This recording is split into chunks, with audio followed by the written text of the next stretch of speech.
The conference room smelled like burnt coffee and disinfectant. He smiled when he did it. A casual flick of his wrist. My cursor vanished. 3 months of work collapsed into an empty repository. "Your module is useless," he said, loud enough for the glass walls to echo it back. "We're done here." I didn't move, didn't blink. I watched the team stare. His finger hovered, then clicked again. Administrator access. Delete. Terminate. "Clear your desk," the founder's son added, already bored. Something inside me went very still. My phone vibrated in my pocket. One buzz, then silence. I answered it slowly, eyes still on the empty screen. "Yes," I said, a pause.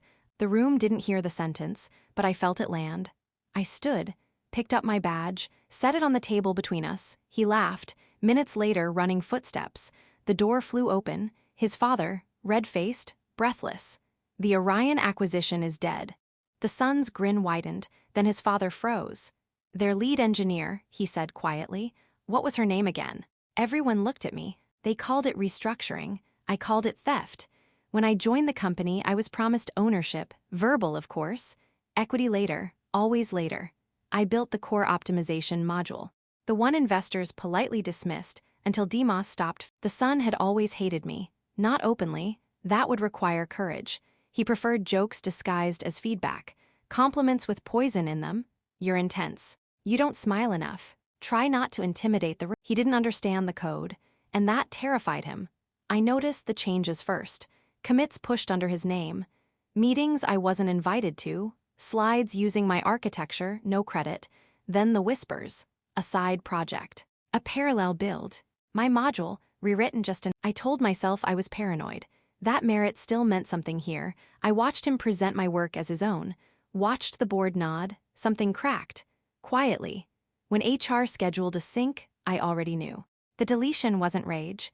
I didn't confront anyone. I backed everything up. Encrypted mirrors, time-stamped diffs, emails forwarded to a private address, Slack messages archived. At night, I traced the code's fingerprints, my fingerprints. He'd copied structure, not thinking, left my logic intact. My mistakes, too. I tested the parallel build in silence. Pushed it under edge conditions the demo never showed. It failed. Catastrophically. I also noticed who kept calling after midnight. Orion Ventures. Once, twice, then every week. They asked precise questions. The kind only someone who understood the core could answer. I answered carefully. Never sent files, only ideas. They offered lunch. I declined. They offered a lab. I waited. When the HR invite became a calendar eviction, Orion sent the contract. I didn't sign yet. He deleted my archive thinking it was the source. It was. The morning after my firing, Orion's due diligence team pulled the plug. Their tests mirrored mine. The parallel build couldn't scale. My module was the spine they'd ripped out. I met the founder that afternoon. Quiet cafe, hands shaking. He tried to smile. I slid my tablet across the table. A single graph, error rates climbing like a heartbeat in panic. "Your son's version," I said, then another swipe. My original. Silence. He didn't ask me to come back. Didn't apologize. He just looked tired. When I stood, he asked one thing. "How long have you known?" All along. And I meant since the first lie. The confrontation wasn't loud. It didn't need to be. The son watched the investors leave one by one.